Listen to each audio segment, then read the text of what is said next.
Marilah kita senantiasa berupaya meningkatkan keimanan dan ketakwaan kita kepada Allah Subhanahu wa taala.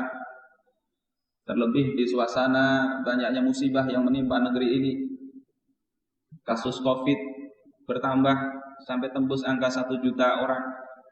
Wabah banjir masih menyisakan bencana ekonomi. Ada yang rumahnya hilang, ada yang kebun jeruknya ludes sehingga harus nanam lagi dan menunggu 4 tahun kemudian baru bisa memanen lagi. Belum lagi musibah-musibah yang lain. Sebagai orang yang beriman, orang yang dikaruniai akal oleh Allah Subhanahu wa taala, hendaknya kita berpikir kenapa dan apa sebabnya musibah ini terjadi. Dan kalau kita lihat di dalam Al-Qur'an, Allah Subhanahu wa taala telah memberitahu kepada kita bahwasanya musibah itu dikarenakan adalah karena dosa-dosa manusia. Wa ma asabakum min musibatin fabima kasabat aydikum wa ya'fu an katsir. Musibah apa saja yang menimpa kalian itu dikarenakan oleh ulah tangan kalian sendiri. Dan Allah mengampuni banyak sekali kesalahan-kesalahan kalian. Seandainya setiap dosa itu diberikan musibah, manusia tidak akan bisa sedetik pun tanpa musibah dari Allah Subhanahu wa taala. Kita patut merenungkan kira-kira di antara dosa, di antara kemungkaran yang terjadi yang menjadi penyebab musibah itu kemungkaran jenis apa? Ketika disebut kata kemungkaran, kadang yang tergambar di benak kita hanyalah dosa-dosa seperti perzinaan, minum-minuman keras, homoseksual, korupsi, mencuri, merampok, berzina, dan sebagainya. Padahal yang namanya kemungkaran yang menjadi penyebab dosa itu banyak macamnya.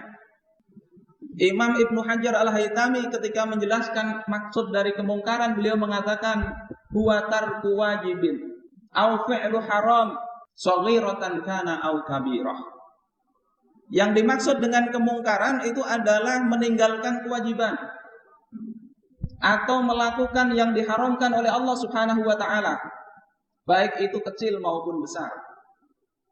Orang tidak sholat itu kemungkaran. Orang tidak puasa Ramadan itu kemungkaran. Orang tidak mau membayar zakat padahal dia sudah punya harta 1 nisab dan mencapai 1 haul 1 tahun. Itu juga kemungkaran yang besar.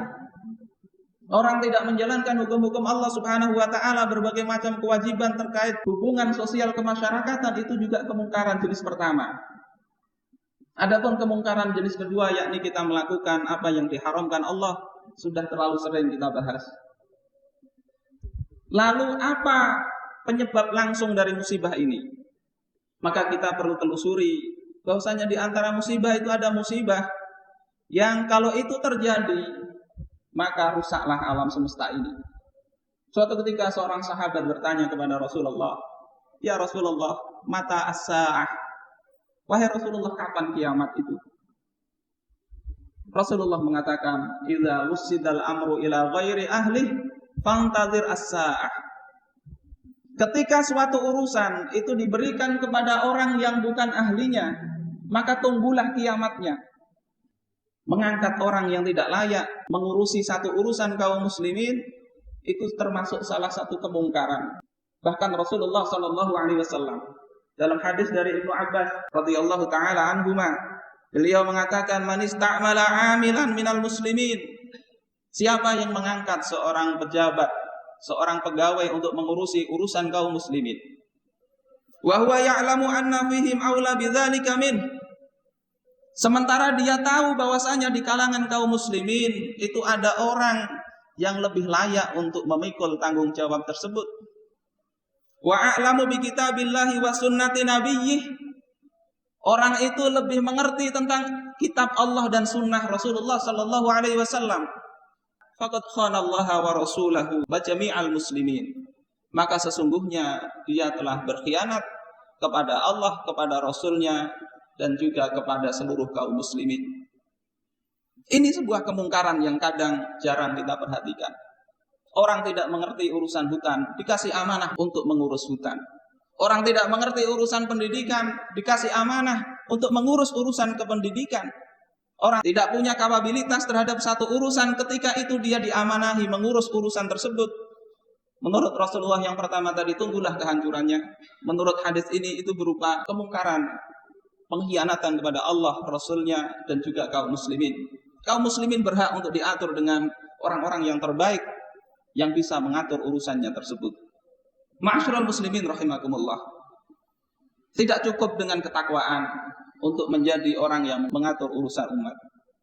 Suatu ketika Abu Dzar Al-Ghifari bertanya kepada Rasulullah sallallahu alaihi wasallam. Beliau ini sahabat yang tidak diragukan ketakwaannya. Sahabat yang menyatakan keislamannya di depan orang-orang kafir Quraisy. Sahabat yang awal-awal Islam dipukuli. Beliau berkata, "Ya Rasulullah, kenapa engkau tidak angkat aku sebagai amil, sebagai pejabat?" Maka Rasulullah mengatakan, "Ya Abu Dzar, innaka dha'if wa innaha amanah." Wahai Abu Dzar, sesungguhnya engkau ini lemah. Lemah bukan arti lemah iman, bukan dalam konteks ketakwaan, tapi lemah di dalam mengemban tanggung jawab pemerintahan. Wa innaha amanah, dan sesungguhnya kepemimpinan itu adalah amanah. Wa innaha yaumal qiyamati hizyu wa nadamah, dan sesungguhnya kepemimpinan, amanah, jabatan itu pada hari akhir akan menjadi kesedihan dan penyesalan. Illa man akhadhaha bihaqqiha wa adda alladhi alaihi fiha, kecuali orang yang mengambil jabatan itu dengan hak dan menunaikan kewajiban jabatannya tersebut. Inilah sebetulnya yang perlu kita perhatikan bersama. Problem kita pertama adalah sistemnya, yang kedua adalah orangnya. Dan inilah seharusnya para ulama, kaum muslimin bisa memberikan masukan, bahkan mengontrol siapa orang-orang yang mengurus urusan kaum muslimin. Suatu ketika Syekh Abdul Qadir Al-Jailani, seorang ulama wafat tahun 561 Hijriah, di atas mimbar beliau mengoreksi secara terang-terangan kepada Khalifah Al-Muqtafi. Dikarenakan apa? Dikarenakan Al-Muqtafi mengangkat pejabat yang tidak layak. Beliau katakan, "Wallahi ta'alal muslimin adlamaz zalimin." Engkau telah mengangkat untuk urusan kaum muslimin orang yang paling zalim. Fama jawabuka ghadan inda rabbil alamin. Apa kelak jawaban engkau di sisi Allah Subhanahu wa taala? Engkau ditanya tentang hal itu. Khalifah Al-Muqtafi kemudian segera mengganti pejabat tersebut. Yang kedua, bahwasanya sebaik apapun orangnya, setakwa apapun, yang punya kapabilitas paling bagus sekalipun, ketika sistem aturan itu tidak diberlakukan dengan baik, bukan dengan aturan-aturan Allah Subhanahu wa taala, maka Rasulullah juga katakan dalam hadis riwayat Imam Ibnu Majah, "Wa ma lam tahkum a'immatuhum bi kitabillah." Selama para penguasa, pemimpin itu tidak berhukum dengan aturan-aturan Allah, dengan kitabullah. Wa yatakhayyaru mimma anzalallah. Mereka memilih-milih hukum-hukum Allah Subhanahu wa taala. Yang tidak senang distigmatisasi negatif, sementara yang senang dieksploitasi. Milih-milih hukum-hukum Allah Subhanahu wa taala. Illa ja'alallahu ba'sahum bainahum. Kecuali Allah pasti akan senantiasa menjadikan adanya kerusakan, musibah, ketakutan di antara mereka. Masyaallah muslimin rahimakumullah, mudah-mudahan Allah Subhanahu wa taala menjadikan masa depan kita ini masa depan yang lebih baik, dan ini perlu peran kita semuanya untuk memberikan koreksi, kontrol kepada siapa saja yang memegang amanah umat ini.